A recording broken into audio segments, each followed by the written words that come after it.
The Tigers are guilty of throwing at people on purpose. Garrett Cole is throwing at minor leaguers on purpose. A team just ruined their season in a week. The former best player in baseball is now completely washed up. The worst team in baseball history is now just one game away from being in first place. The best pitcher in baseball is now injured, and it may have screwed his team, may have cost him millions of dollars.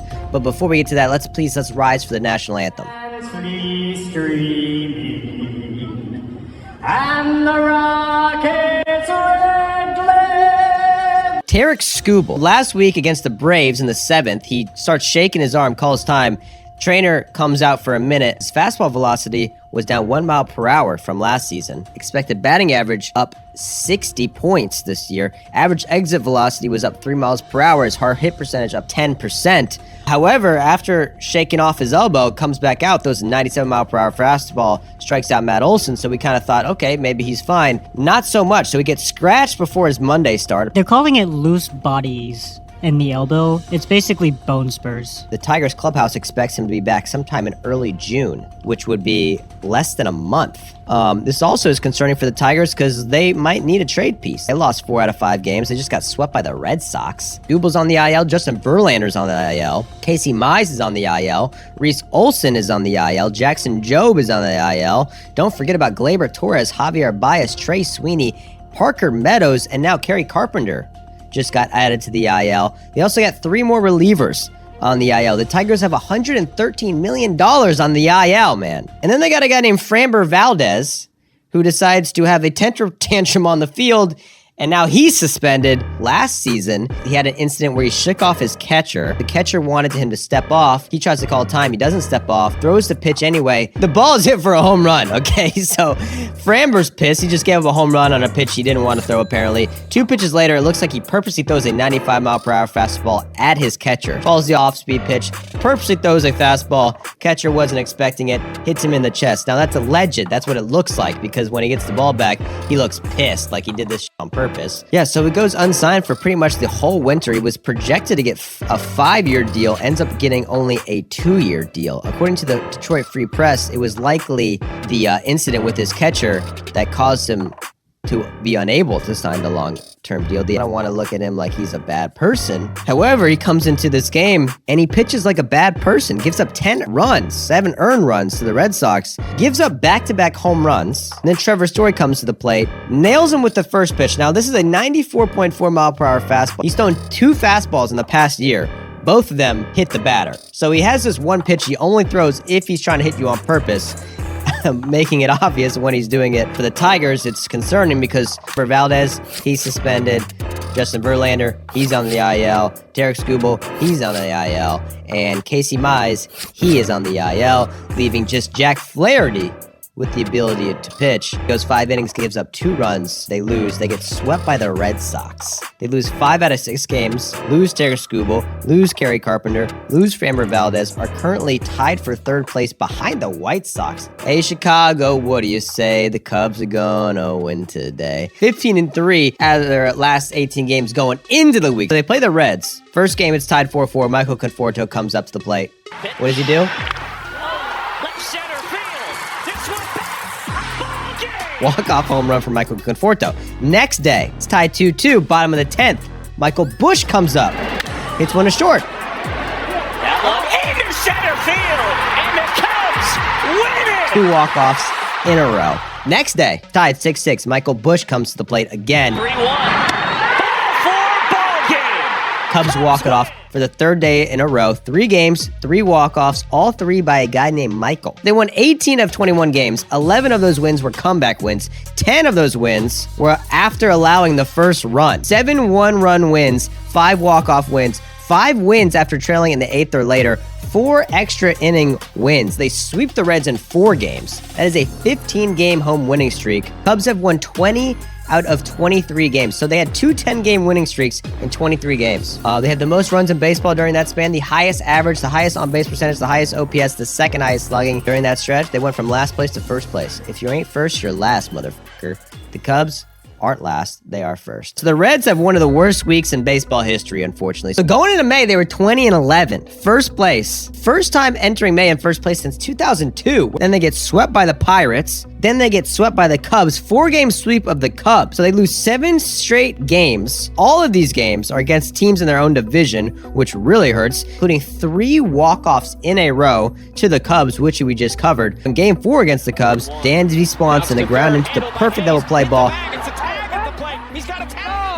No. Catcher thinks it's a force play. It's not a force play. Run scores. Cubs end up scoring 7 runs. 7 losses in a row. Then they go to Houston. The Astros currently have 6 starting pitchers on the IL. They rank 27th in starting ERA, 30th in relievers ERA. Mike Burrows, who has given up more hits than anyone in baseball, entered the game with a 5.97 ERA. He has never made it out of the 6th inning. Pitches against the Reds. 7 shutout innings against the Reds. They lose their 8th game in a row. During those 8 days, the rest of the division goes 24-8. The Cubs did not lose a single game in that span, so in 8 days, they lose 8 games, and the Reds go from first place up by 1 game to being in last place down by 7 games in just 8 days. That's statistically almost impossible. Their bullpen walked 29 batters in 31 innings. Holy moly. They blew 3 saves in 7 games. 42% of their losses during this streak was a result of a blown save. So their bullpen gives up 34 runs during this 8-game losing stretch. During that same stretch, the Rays bullpen gave up 2. Speaking of the Central, the Brew Crew, 3 games above 500 going into the week, and we're in 4th place, 3.5 games back. So they have this guy named Jacob Mizorowski, and he starts this game against the Yankees. Starts out with Trent Grisham, 103 right on the corner. Next pitch, 103 right down the middle. Next pitch, 103, strike 3. Strikes him out swinging, and he faces Ben Rice, right in the corner, 103. Those 10 straight fastballs, All 103. all 103 or higher. One was 104. Well, he was 1 pitch away from a immaculate inning. He missed by like an inch. Cheaper. He throws the 5 fastest pitches ever recorded by a starting pitcher in the first inning of the game. There's been 3 pitches ever over 103 miles per hour or faster by a starter in history. He threw 7 in the first inning. He threw a 98.6 mile per hour slider. No runs allowed. He currently leads the league in strikeouts, 14.32 K per 9. So he is on pace to have, I guess, the most strikeouts per innings pitched of all time. He also has a custom Gengar glove, Pokemon card inside the glove. It's tied 3-3 in the bottom of the 9th. Bryce Terang comes up to the plate. Terang in the center field. Grisham is on the run. Grisham Big! 2 walk-offs in a row. They win 4 out of 5 this week. 9 of their last 12 overall. They go from 4th place to 2nd place. They sweep the big, bad Yankees. Speaking of walk-off wins, the Padres! So the Padres are down 0-2 in the bottom of the 9th. Nick Castellanos is at the plate, not having a great year. He has a negative .7 B-WAR this season, 560. That's his OPS, hitting 192 with just 1 home run this year. Up at the plate in the bottom of the 9th, down 0-2, breaks his bat, has no more bats left, picks up a bat. Whose bat is it? Fernando Tatis Jr.'s bat. Then on a full count in the 9th inning, in the air to deep left field. Back goes Church. Look it up. Gone! game-tying 2-run home run. Down to their last out, Padres end up winning in extra innings. Castellanos has 2 home runs this year. Both are game-tying 2-run home runs. Fernando Tatis, however, has 0 home runs. He has the longest homerless drought in the season. That is 167 at-bats without a home run. This time last season, he had 9 home runs. Hasn't hit a home run in 225 days. It's been since September 25th, 2025. Asked if he was going to make fun of Tatis Jr. for hitting a home run, Castellanos said, quote, Are you going to let him hear the end of it? That you hit a home run with his bat before he did? "That's rude." Sorry. And Sunday, he gets close. He hits one 393 feet. Would have been gone in 12 out of 30 ballparks, but was not gone. Also gets a ground ball in right field on Friday, misses it, goes all the way to the wall. J.J. Weatherholt runs all the way around the bases. It's an inside-the-park grand slam. This is the longest drought of his career, and 5 of the 6 longest droughts of his career have happened within the past year. What makes things even more concerning was the PED suspension. So before the PED suspension, he was hitting a home run once every 14 and a half plate appearances. Since the suspension, just once every 26.8 plate appearances. The Padres are tied with the Dodgers in first place right now. They are 20th in runs, 23rd in starting pitchers ERA, but still somehow in the against the toughest team of all time are tied with them at the moment, because the Dodgers aren't playing that good either, dude. First of all, Ohtani has 1 home run in his last 102 plate appearances. Kazuma Okamoto, first-year player from Japan, he's on the Blue Jays this year. He's hit 10 home runs, including 5 home runs in 5 games. This guy, Kazuma Okamoto, has more home runs than Fernando Tatis Jr., Shohei Ohtani, and Vladimir Guerrero Jr. combined. The Dodgers have lost 4 of their last 6 series. They have lost 7 of their last 11 games. This week, they had a 5.34 ERA, so it was the pitching that hurt them. Shohei Ohtani, 2 for 12 at the plate in the 3-game series against the Braves. In his last 7 games, he is 4 for 26 with no home runs. He's batting .154 during that time, and his OPS is down to .792. However, it is the greatest baseball player of all time, so during that same stretch, he is the best pitcher in MLB. This week, he pitches 7 innings, gives up 2 runs on 2 solo shots, has 8 strikeouts against the Astros. He had this pitch against Altuve that is one of the most embarrassing swings and misses you'll ever see. His ERA right now is .97, lowest ERA in baseball, yet they are 2-4 in those games. There's no rhyme or reason, but the Dodgers, the numbers don't lie. The Dodgers are a bad team when Ohtani pitches. Ohtani has pitched at least 6 innings in each of his last 6 starts, has only given up more than 1 run 1 time. In 3 of those starts, he's allowed 0 earned runs, yet they are 2-4 in those games. They have lost 11 of his last 14 regular season starts. This season, when Ohtani's pitched, the Dodgers have scored 17 runs in 6 games. That is 2.83 runs per game. So since July 30th of last year, the Dodgers averaged 5.22 runs per game. When Ohtani pitches, they average 3.29. So they're screwing over Ohtani-san. A .214 winning percentage when Ohtani starts. Over a full year, they would be 35 and 127. That would be the worst record of all time. Statistically speaking, when Shohei Ohtani starts with the Dodgers, they are the worst team in baseball history. A .214 winning percentage. And that's while he had a 2.13 ERA. 3rd lowest ERA in baseball during that span. 6th best in WAR. But still, the team sucks when he pitches. Still a great pitcher, though. Like I said, lowest ERA in baseball. You know what's the 2nd lowest ERA in baseball? Bryce Elder. 2nd lowest ERA in baseball right now. This is a guy who had a 5.59 ERA the past 2 seasons. That is the worst in MLB, minimum 200 innings. Negative 1.1 B WAR, 5 2/3, 0 earned runs, 8 Ks for Bryce Elder. Lights out. However, he gets taken out. Robert Suarez comes in the game. Dodgers load the bases. Max Muncy comes up to the plate. He slaps a ball into right field. He drills it deep right at the wall. He does!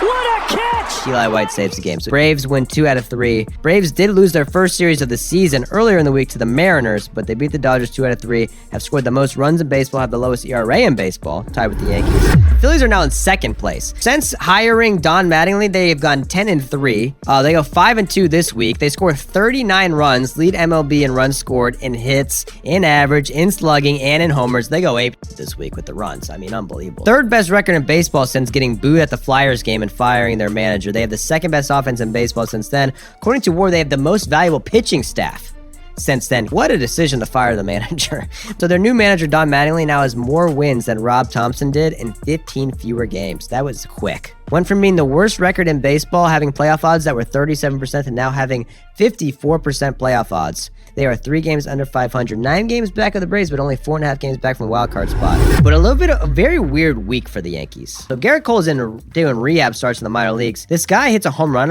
off him in the minors. Caleb Bonham. He has 12 home runs this year in the minors, leads the minor leagues in home runs, kills one off Garrett Cole. Garrett Cole is not happy. I don't know if he bat flipped or whatever, but next time he comes to the plate, Garrett Cole drills him with a pitch. A minor leaguer in a rehab start. He pulled a Framber Valdez. Judge hits 3 more home runs this week. Judge leads the league in homers. That's surprising. Judge leads the league in homers again. 16 already for Aaron Judge. Aaron Judge is on pace to break his own record for home runs in a season. On pace for 63 home runs. In the last game of the series against the Rangers, Brandon Nimmo hits a bomb to left field. Track. And he made the play. What a catch. Dominguez goes back, gets destroyed by the wall. Jason Dominguez is going to be out for a while. Bullpen blows 2 games in a row. Time of the 10th, Tim Hill's in the game. He goes over, he gets the dribble. Right back to Hill, and he fires to 3rd, and it hits the runner. Ducks it over to 1st. Hits a guy right in the fucking face, I believe, or maybe in the arm, whatever. But that error cost him a game. Yankees, that 3-game sweep, no longer in first place, man. And that's not really saying anything bad about the Yankees. It's really just saying no one gives a fuck about the Tampa Bay Rays. The Rays are just like the best team, one of the best teams in baseball over the past month and a half. No one paid attention. Going into the week, they had won 9 out of their last 10. They had a 21-12 record. This week, they go 5-1. During a 3-game series, they allowed just 4 runs. 13 games in a row, giving up 3 or fewer runs. That's from Sarah Langs. Since April 10th, they have the lowest ERA in baseball, 2.79, allowed the least hits, second lowest whip, lowest opponent batting average. They've used 7 starters during that span. Out of the 7, only 1 was a full-time starter last year. So the team has basically just got a bunch of part-time starters, or relievers, or injured guys, made a smorgasbord of them, and it's worked out perfectly. 18th in runs, not great. 14th in relievers ERA, not great, but they can pitch. That started pitching staff, 3rd in baseball by ERA. You gotta tip your cap. Rays are in first place. The first place A's and the first place White Sox? They were so close to being in first place. So they've lost 100 games in 3 straight seasons. This season, they were projected to lose damn near 100 games. Going into the week, they'd won 7 of their last 10, just 2 games below 500. They're going into a series against the Angels. They win the first game. So in game 2, all they have to do is win this game, and the White Sox, who have lost 100 games 3 seasons in a row, would be in first place. They end up losing this game. They end up losing 2 out of 3 to the Angels, which hurts. However, Murakami hits 2 more home runs this week. He has 15. He is 2nd in the league in home runs. And Colston Montgomery, they are feeding each other sushi in the dugout. These boys are getting along. He has 10 home runs this year. So Montgomery, a shortstop, has the most home runs by a shortstop in his first 110 games in history, right behind Fernando Tatis Jr., just 2 off. Davis Martin, this guy, had a combined 4.32 career ERA. So far this year, he has a 1.64. The second best qualified starter in baseball. 4th in WAR right now for Davis Martin. And you might be saying in past years, all right, we got a trade piece. This is a guy we could trade. Maybe not, because they won 2 out of 3 against the Marlins. Currently, they're 1 game back of the Guardians in first place for the AL Central. 18th, 15th, and 23rd in the big 3 categories. Negative 14 run differential. They're 2 games under 500, but they're 1 game back, Mitch. And that is all for this week's episode, guys. If we missed your favorite team or you want to hear us go more in-depth on your favorite team, click this link to hear the full-length podcast. We have timestamps for all 30 teams. We cover all 30 every single week. So thanks for watching, and please like and subscribe. See you next time.